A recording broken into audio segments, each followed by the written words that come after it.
Bonjour, c'est Nicolas du site utilisersonmac.com. Je vous propose aujourd'hui une vidéo un peu plus légère que d'habitude puisque je vais vous parler du Mac le moins cher du monde que j'ai acheté. Avant d'entrer dans le vif du sujet, la traditionnelle auto-promo, abonnez-vous à la newsletter de mon site, je rappelle que c'est gratuit et que cela vous donne accès à des conseils exclusifs, le lien est en haut à droite de cet écran ainsi que dans la description de la vidéo. Mais donc, maintenant que vous êtes tous abonnés à ma newsletter, sans exception, on entame tout de suite le sujet de cette vidéo, le Mac le moins cher qu'il m'ait été donné d'acheter. Le but de cette vidéo n'est pas de me vanter d'avoir fait une bonne affaire ou de vous dire d'acheter le même Mac, d'ailleurs ce modèle n'est plus en vente depuis longtemps, mais plutôt de casser quelques préjugés et de vous confirmer un point important que j'ai déjà abordé dans mes guides d'achat. Mais bon, ce point important, j'en parlerai en fin de vidéo, juste avant de vous montrer le piège qu'il faut éviter lors d'un achat. Alors, c'est quoi ce fameux Mac le moins cher que j'ai acheté ? C'est mon iMac actuel. C'est un iMac 27 pouces, un modèle de fin 2012 que j'ai acquis en août 2013. Alors pourquoi je vous parle du Mac le moins cher du monde alors qu'à l'époque il y avait plein de Mac moins chers que celui-ci, à commencer par des iMac 21 pouces. Eh bien parce que le prix d'un Mac n'est pas égal uniquement au prix d'achat. Mais avant de détailler cela, je vais peut-être vous parler du modèle précis et estimer son prix d'achat. Alors je parle d'estimer car bon, je vous avouerai que plus de 10 ans après, je ne sais plus où j'ai mis la facture. Mais regardez ce que j'ai retrouvé dans mes emails de 2013, une capture d'écran du gros modèle d'iMac 27 vendu à l'époque, donc le modèle fin 2012, celui que j'ai.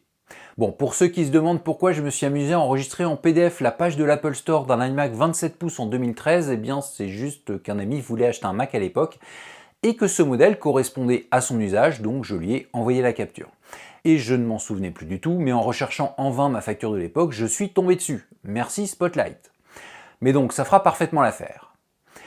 Pour voir ça rapidement, c'était le gros modèle, mais je l'ai pris en version boostée, à savoir le plus gros processeur, un Fusion Drive de 3 Teraoctets. Alors il était évidemment absolument impensable pour moi de prendre un simple disque dur, la carte graphique la plus grosse, et de la RAM, mais pas chez Apple. Donc le modèle que j'ai acheté à l'époque sur l'Apple Store avait bien 8 Go de RAM.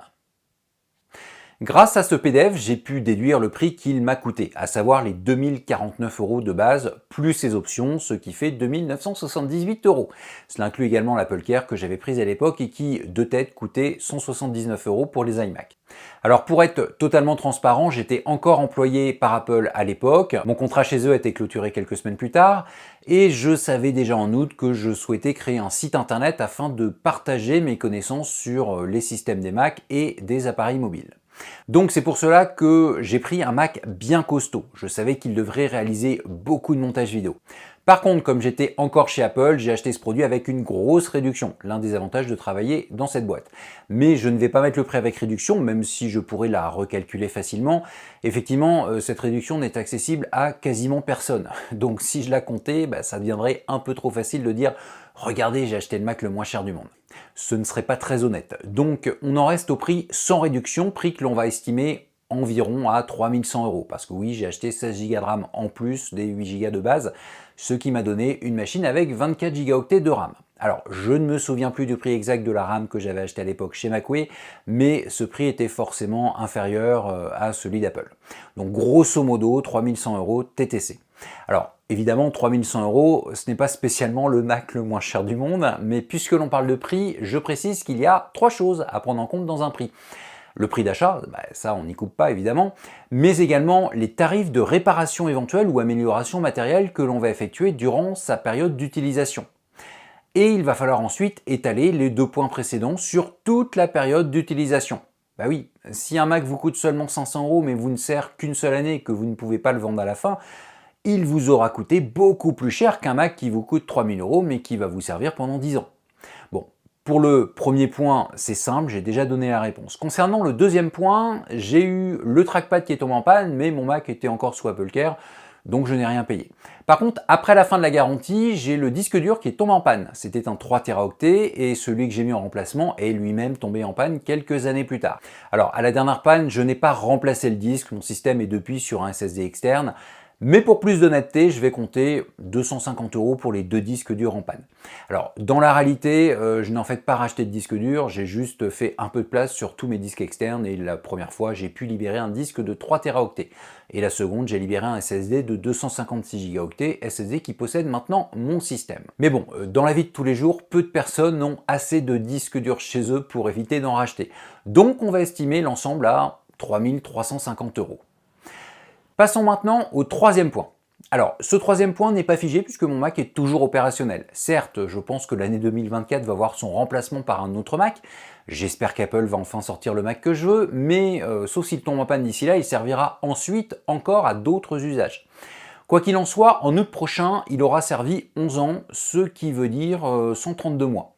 Alors, pourquoi je passe en mois? Eh bien, tout simplement pour avoir le prix que mon Mac m'aura coûté au mois, soit environ 25 € par mois.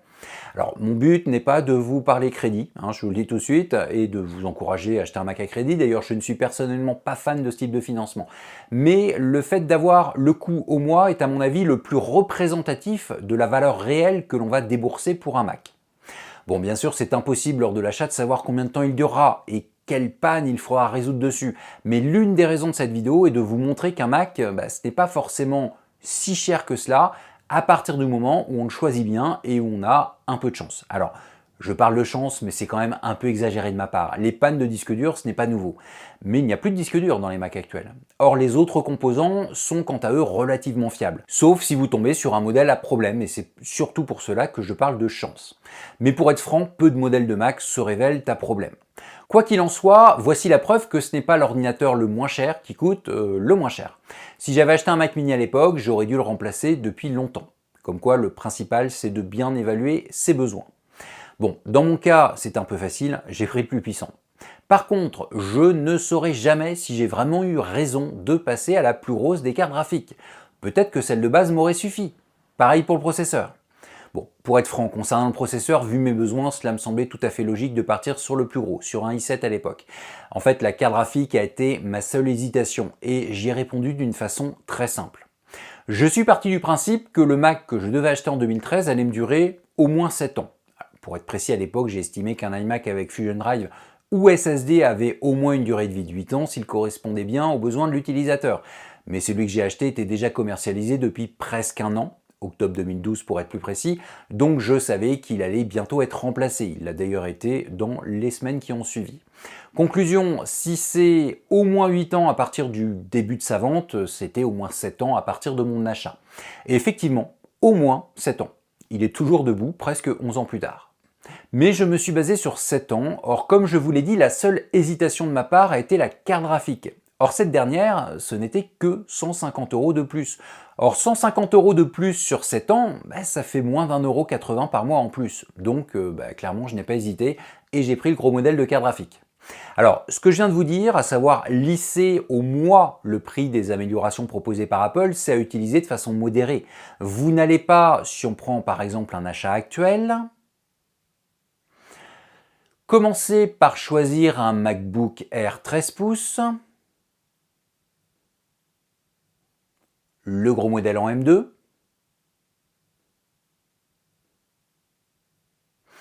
puis vous dire, oui, mais pour seulement 230 € en plus, j'ai 16 Go de RAM, donc s'il me dure 7 ans, ça ne fait que 2,80 € chaque mois en plus. Ah, et c'est aussi seulement 230 € en plus pour passer à 1 Tera de stockage, donc encore une fois, juste 2,80 € de plus chaque mois. Ah, mais le prix total est de 2109 €. Mais si je prends un MacBook Pro M3 et si je le mets en 16 Go de RAM, et 1 Tera de stockage. Je ne suis qu'à 350 € de plus, donc 4,20 € en plus chaque mois. Et remarque, si je vais sur un MacBook Pro, mais en M3 Pro,